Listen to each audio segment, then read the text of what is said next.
Salamullahi ta'ala alaikum warahmatullahi wabarakatuh. Alhamdulillahi rabbil alamin. Wassalatu wassalamu ala ashrafil anbiya'i wal mursalin. Sayyidina wa nabiyina maulana Muhammadin bil qasimil amin. Wa ala alihi wa sahbihi ajma'in. Subhanaka la ilma lana illa ma'allamtana innaka antal alimul hakim. Amma ba'd. Qala al-mu'alifu rahimahullahu ta'ala wa nafa'ana bihi wa bi'ulumihi fid daraini amin. Faslun, fasal dalam pembahasan mengenai fil awqatil lati tahrumu fiha as-salah. Pada waktu-waktu yang haram solat dilakukan pada waktu-waktu tersebut. Solat jadi haram? Yes. Pada waktu-waktu ini solat tidak diperbolehkan samsak. Tapi sebelum kita membahas itu, mari kita keluar dulu dari pembahasan sang musannif. Ada hal-hal yang harus teman-teman ketahui, dan ini penting bingit, banget saya gak bohong. Karena kalau misal teman-teman belum bisa memahami ini, maka kacau ke depannya. Pertama, ada sababun mutaqaddim. Yang kedua, ada sababun mutaakhir. Enggak, kita urut aja. Sababun muqarin. Yang ketiga, sababun mutaakhir. Kemudian, la sabab aslan. Pertama, as-salatu allati laha sababun mutaqaddim. Salat yang penyebabnya itu mendahului salatnya. Penyebab mendahului. Artinya, penyebab harus ada dulu, baru salatnya boleh dilaksanakan. Contohnya apa? Salat sunnatul wudu. Apa itu salat sunnatul wudu? Yaitu salat sunnah yang dilaksanakan setelah kamu wudu. Ini ada hadisnya dari Rasulullah sallallahu alaihi wasallam ketika menifati Bilal ibn Rabah. Ya, Sayyidina Bilal, tahu kan, muadzinnya Rasulullah sallallahu alaihi wasallam itu suatu hari pernah diceritakan oleh Rasulullah sallallahu alaihi wasallam di hadapannya, "Wahai Bilal, apa yang kamu lakukan sampai-sampai aku mendengar suara sendalmu di surga?" Bayangin, bro. Kita, bro, lagi duduk-duduk, santai-santai, ya. Tiba-tiba didatangin sama Rasulullah. Dam, kamu ngapain aja sih? Kok aku tiba-tiba dengar ada suara sendal kamu di surga? Dan yang ngomong itu siapa? Rasulullah. Di mana Rasulullah tidak mungkin berdusta. Seakan-akan Rasulullah menjadikan surga kepada siapa? Kepada Sayyidina Bilal. Apakah Sayyidina Bilal waktu itu bilang, ya karena gue soleh dong? Enggak, beda. Bedanya sahabat dan kita itu, para sahabat itu ketika disabdakan oleh Rasulullah bahwa kamu akan menjadi penduduk surga, sebagaimana Sayyidina Abu Bakar, Sayyidina Umar, Sayyidina Uthman, Sayyidina Ali, dan semua sahabat-sahabat lain yang telah mendengar kabar gembira mengenai masuknya mereka ke dalam surga, setelah mereka mendengar kabar mereka akan dimasukkan ke dalam surga, ibadah mereka bukan kayak kita yang justru makin kacau, tapi justru ibadah mereka itu makin gila-gilaan. Ibadahnya makin wah. Ya Allah, bayangin gitu. Dam, kamu pasti masuk surga. Oh, kalau saya dibilang gitu, ya sudahlah, saya leha-lehan aja. Udah gak usah ibadah. Udah dapat jaminan dari Rasulullah saya masuk surga. Nah,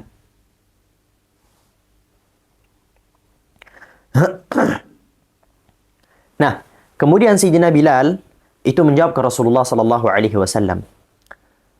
Ya Rasulullah, tidaklah aku melakukan sesuatu kecuali aku melakukan 2 rakaat setelah aku melaksanakan wudu. Maka sunnah wudu ini adalah sunnah yang penyebabnya itu mendahului salatnya. Apa penyebabnya mendahului tadi? Yang mendahului tadi adalah wudu. Penyebabnya mendahulinya. Atau salatul Id jami'atan. Nih, salat hari raya. Salat hari raya. Apa penyebabnya? Penyebab salat hari raya adalah terbitnya matahari pada hari raya. Dalam konteks ini hari raya kita sebutlah 1 Syawal. Terbitnya matahari pada tanggal 1 Syawal. Itulah yang menjadi penyebab diperbolehkannya atau dianjurkannya melakukan sholat hari raya. Fahimtum? Nah, jadi penyebabnya yang berupa terbitnya matahari tadi itu mendahului sholatnya. Atau kita pakai bahasa qadha. Qadha ini entah qadha wajib atau qadha sunnah.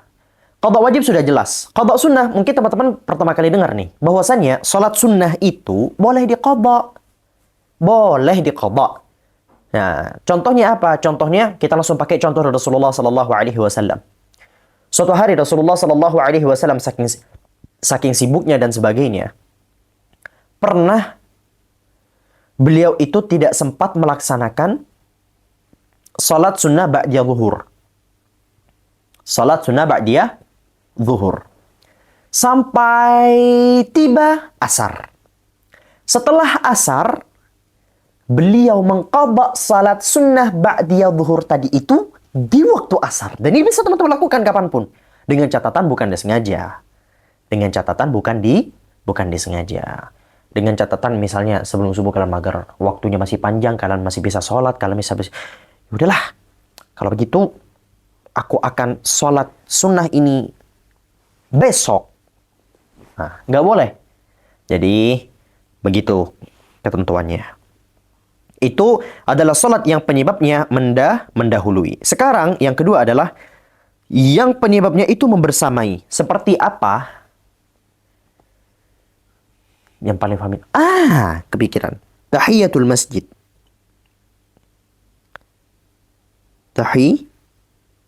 Tahiyatul masjid. Nulis apa sih? Salat sunnah. Tahiyatul masjid. Salat sunnah tahiyatul masjid. Itu penyebabnya adalah masuk masjid. Sehingga salatmu dan masuknya kamu ke masjid itu kan bersamaan. Maka penyebabnya bersamaan dengan salatnya. Atau kalau ini belum bisa terbayangkan di pikiran teman-teman sekalian, salat kusuf atau khusuf. Salat gerhana, entah gerhana matahari atau gerhana bulan. Penyebabnya, kapan kamu melaksanakan sholat? Saat sedang terjadi. Saat sedang gerhana. Penyebab dan sholatnya bersamaan. Ini disebut sebagai sholat yang punya sebab muqarin. Kemudian yang ketiga, sholat yang penyebabnya itu mendahului. Contohnya adalah raka'atain ihram. Nanti insya Allah saya doakan teman-teman semua ini bisa haji, bisa umrah biidznillahi ta'ala. Amin, amin, ya rabbal alamin. Nanti ketika kalian sudah umrah, kalian colek tuh mas-mas mutawifnya. Mas, itu. Kalau kalian laki-laki, kalau perempuan, Ustaz, gitu. Kalian tanya, Ustaz, kapan kita mau sholat sunnah ihram? Nanti mutawifnya akan menjelaskan kepada teman-teman sekalian perihal prosedur melaksanakan salat sunnah ihram. Salat sunnah ihram itu pada hakikatnya dilaksanakan sebelum hakikat ihram itu terjadi. Sebelum hakikat ihram itu terjadi. Jadi penyebab salatnya terjadi diperbolehkan itu terjadi setelah salat dilaksanakan. Jadi ketika kalian sholat, hakikatnya kalian itu belum ihram. Ihramnya kapan? Nanti, setelah pelaksanaan sholatnya. Fahimtum? Itu adalah sholat yang penyebabnya mendahului. Menyusul maksud kami. Kemudian yang ketiga, sholat yang allati la sababa laha aslan. Ya. Yang sama sekali tidak ada penyebabnya sama sekali. Yaitu apa? An-nafl al-mutlaq. Yaitu salat sunnah mutlak. Kemarin kita sempat bahas perihal salat sunnah mutlak, ya kan? yaitu sholat yang dilaksanakan apabila teman-teman ingin mendapatkan pahala tambahan kapanpun, dan itu tidak terikat dengan apapun. Contohnya, malam-malam teman-teman lagi gabut dan rasanya daripada saya selalu melakukan kemaksiatan atau diam-diam gak dapat pahala, mendingan saya sholat sunnah 2 rakaat deh. Sholat sunnah 2 rakaat buat apa? Ya biar nambah pahala aja. Allahu Akbar, ngadep kiblat, selesai. Itu disebut sebagai sholat yang tidak ada penyebabnya. Saya minta teman-teman harus pahami betul keempat perkara ini. Karena kalau misal teman-teman tidak memahami keempat perkara ini, susah kita untuk lanjut. Jadi, kalau sekarang belum ngerti, ulang lagi videonya sampai ngerti. Kalau dari video saya belum bisa dipahami, tanya ke guru lain, cari sana ke sana dan kemari, cari entah dari literasi atau dari pendengaran teman-teman sekalian, monggo, teruskan belajarnya. Fahimtum? Oke. Tahrumus salatu, salatnya diharamkan. Dan tidak hanya sekedar tidak diperbolehkan, tapi la tan'aqid. Salatnya pun tidak sah. Jadi kalian gak usah repot-repot nih. Karena kalau misal kalian sok-sok ngeffort, tidak pada tempatnya, ya ujung-ujungnya nothing. Ada misalnya, kita gak butuh sesuatu gitu kan. Kita gak butuh sesuatu. Tiba-tiba ada orang gitu yang sok-sok effort gitu ke kita kan. Dan effortnya bukan pada tempatnya. Terus dia kadang-kadang berharap imbalan. Gue gak minta ya sama lu gitu. Jadi gak usah effort. Dalam bab sholat ini juga begitu. Gak usah sok-sok effort. Karena sholat kalian pun juga gak bakalan diterima. Tidak sah. Sholat yang bagaimana? Allati, yang laisa laha sababun mutaqaddim, yang tidak ada, yang bukan sebab mutaqaddim. Nah, ini kenapa saya tadi bilang. Yang bukan ini. Kalau sebab mutaqaddim, boleh. Lalu apa lagi? Wala muqarin, dan juga bukan sebabun muqarin. Sebab muqarin. Jadi selain dari dua ini. Apa selain dari dua ini? Ini, kita kasih warna. Yaitu entah sebab mutaakhir atau la sababalaha aslan. Fahimtum? Nih. Dengar. Fi khamsati awqatin, pada 5 waktu. Jadi, sholat yang bukan sebab mutaqaddim dan bukan sebab muqarin dilarang di 5 waktu. Nih. Sehingga apa kesimpulannya dari keempat waktu yang saya jelaskan tadi? Ini yang dimaksud. Yang tidak boleh dilaksanakan yang ini nih. Sebab mutaakhir atau yang tidak ada penyebabnya sama sekali. Paham sampai di sini? Insya Allah. Aduh, pegel saya. Kapan saja dari kelima waktu itu? Alhamdulillah. Saya hanya demi menjelaskan ini, dua ini. Kita sudah menghabiskan waktu berapa menit? Gak apa-apa. Kita kasih angka. Kapan saja 5 waktu tadi itu? 2, 3. Kok bahasa Arab di sini malah? 4. Kok malah dilingkerin? Gak nyambung saya. Atau 5. Oke. Yang pertama. Inda tulu'i syamsi hatta tartafi'a qadra rumhin. Pada saat matahari terbit sampai meninggi kira-kira tingginya setombak. Tahu tombak? Tombak. Tongkat itu loh. Kalau nggak tahu tombak, buka Google. Ya. Buka Google. Jadi, ketika matahari kemudian terbit dari timur, di rumah saya terbitnya dari timur. Nggak tahu kalau rumah kalian terbitnya dari mana. Jadi ketika matahari itu terbit dari timur, kalian lihat dan kalian kira-kira bayangkan. Ada tongkat dan tombak ini menurut perhitungan para ulama itu kira-kira adalah 3,5 meter. Jadi kalau semisal kalian melihat berdasarkan pandangan kalian, matahari itu sudah naik ke atas setinggi 3,5 meter, maka dari terbitnya matahari sampai matahari sudah memasuki 3,5 meter, maka diharamkan jenis-jenis sholat yang kita sebutkan tadi itu. Saya nggak ngerti. Oke, bahasa lainnya. Dari terbitnya matahari sampai kira-kira kalau semisal di bawah matahari itu ada matahari baru lagi, itu masuk gitu loh. Ini matahari nih, apa perlu saya gambar? Semoga saya... Oke. Saya khawatir, saya kalau gambar kalian malah gak ngerti. Anggap ini manusia, anggap ini kalian nih. Ini namanya Ica. Ica. Nah, ini matahari nih. Ini bumi yang dipijak sama Ica. Nah, matahari ini naik. Nih. Nah, ini matahari. Oke, ini matahari. Nah, Ica kan melihat kira-kira jarak antara sini dan sini itu berdasarkan pandangan Ica. Kalau sudah sampai seperti tombak yaitu 3,5 meter, maka dari sini sampai sini diharamkan bagi Ica untuk melaksanakan jenis-jenis sholat yang tadi. Fahim tum? Paham ya sampai sini ya? Tidak diperbolehkan bagi kalian untuk sholat.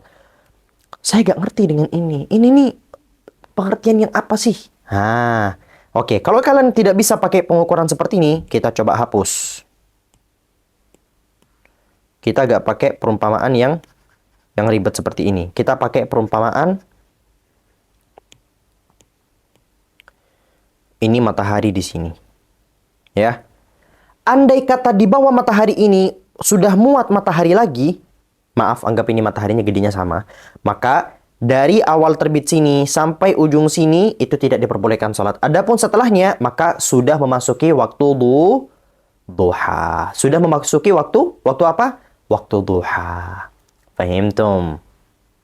Atau teman-teman belum mengerti dengan penjelasan saya? Oke, para ulama menyebutkan dari terbitnya matahari sampai 16 menit kemudian itu sudah tidak boleh sholat. Dah.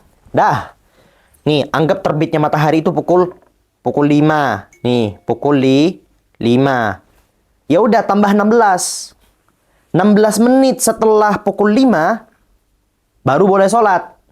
Adapun 16 menit sebelum pukul 5, sebelum 16 menit ya, maka tidak diperbolehkan untuk sholat. 16 menit, pokoknya 16 menit setelah terbit. Paham? Baru boleh sholat yang lain. Sholat yang kita sebutkan tadi. Nanda. Kemudian yang kedua. Wa 'inda al-istiwa'i fi ghairi yaumil jumu'ah hatta tazula. Dan pada saat istiwa kemarin kita sempat bahas, ya kan? Di episode sebelumnya. Istiwa itu adalah momen saat matahari teng di atas kita. Maka itu tidak diperbolehkan untuk sholat. Dan kapan tidak diperbolehkan? Fi ghairil jumu'ah. Pada selain hari Jumat. Walaupun kamu gak sholat Jumat. Sedangkan pada sholat Jumat hal tersebut tidak berlaku. Hatta tazula, sampai matahari tergelincir. Adapun sebelum matahari tergelincir dan pada posisi istiwa, maka tidak diperbolehkan. Dan ketahui bahwasannya waktu listiwa latifun jiddan. Waktu istiwa itu sangat cepat sekali berlalu. Sehingga tidak memungkinkan pada hakikatnya bagi teman-teman sekalian untuk sholat pada waktu istiwa. Karena terjadinya sepersekian detik saja. Kecuali kalau teman-teman memang ada niatan jahat gitu. Pengen social eksperimen. Tapi social eksperimennya nggak tepat. Ditunggu sampai istiwa. Ketika istiwa sudah mulai, Allahu Akbar. Nah itu nggak boleh. Itu nggak boleh. Wa 'inda Wa 'inda al-isfirari hatta taghruba. Dan pada saat matahari sudah menguning setelah asar, sore-sore, hatta taghruba, sampai mataharinya terbenam. Matahari itu kan cerah ya? Cerah banget. Ya kan? Alhamdulillah matahari itu cerah sekarang jam 12, jam 1 itu matahari cerah putih gitu. Entar ketika menjelang sore, ketika sudah memasuki waktu sore, itu kan matahari yang awalnya cerah, itu tiba-tiba jadi kekuningan, kemudian agak redup. Nah, saat mulai memasuki momen-momen keredupan itu, maka waktu alias sholat-sholat, jenis-jenis sholat yang kita sebutkan tadi itu tidak boleh dilaksanakan. Adapun ketiga perkara ini, dari nomor 1 sampai 3, 1, 2, 3, ini terikat dengan waktu. Terikat dengan waktu. Sedangkan yang dua ini terikat dengan perbuatan. Apa saja? Yang pertama, wa ba'da salati subhi, dan setelah subuh. Hatta tatlu'a syams, sampai terbitnya matahari. Sehingga kalau semisal teman-teman sudah selesai sholat subuh, assalamualaikum, sudah tidak diperbolehkan melakukan jenis-jenis sunnah yang tadi. Fahimtum? Wa ba'da salatil asri hatta taghruba. Dan setelah salat asar sampai terbenamnya matahari. Kalau kalian sudah selesai salat asar, maka tidak diperkenankan bagi kalian untuk melaksanakan salat-salat yang jenis tadi. Kita rangkum bahwa yang pertama, yang kedua, dan yang ketiga ini terikat dengan waktu. Adapun yang keempat dan kelima ini terikat dengan perbuatan. Saya berharap ini betul-betul bisa dipahami sama teman-teman sekalian. Kalau misal gak paham, ulang lagi. Gak paham, ulang lagi. Ya, gak apa-apa. Wajar gak paham. Manusiawi. Karena penjelasannya lumayan ribet, terutama bagi teman-teman yang sebelumnya belum pernah belajar. Ya, semangat, semangat. Ilmu harus didapatkan dengan cara merangkak. Atau kalau perlu, ngesot. Tidak disebut ilmu itu sebagai sesuatu yang berharga apabila didapatkannya dengan mudah. Begitu teman-teman. Kami dulu, atau bahkan semua orang, atau bahkan para alim ulama yang kalian lihat begitu hebatnya luar biasa. Pada awal perjalanan mereka kalian kira langsung paham. Enggak. Imam Asy-Syafi'i radhiyallahu an punya murid yang paling hebatnya beliau, yaitu Imam Al-Muzani. Imam Al-Muzani rahmatullah ta'ala alaih itu pernah saking gak pahamnya terhadap materi yang disampaikan oleh Imam Syafi'i sampai Imam Syafi'i secara telaten mengulang kembali permasalahannya dan menjelaskannya kepada Imam Al-Muzani sebanyak 40 kali. Jadi santai. 40 kali bayangin. Gak paham Pak Guru, dijelasin. Gak paham Pak Guru, dijelasin lagi. Memang. Jadi tidak masalah teman-teman ya. Semangat. Fahimtum? هذا والله سبحانه وتعالى أعلم بالصواب سبحانك اللهم وبحمدك أشهد أن لا إله إلا أنت أستغفرك وأتوب إليك والسلام عليكم ورحمة الله وبركاته. Bye bye.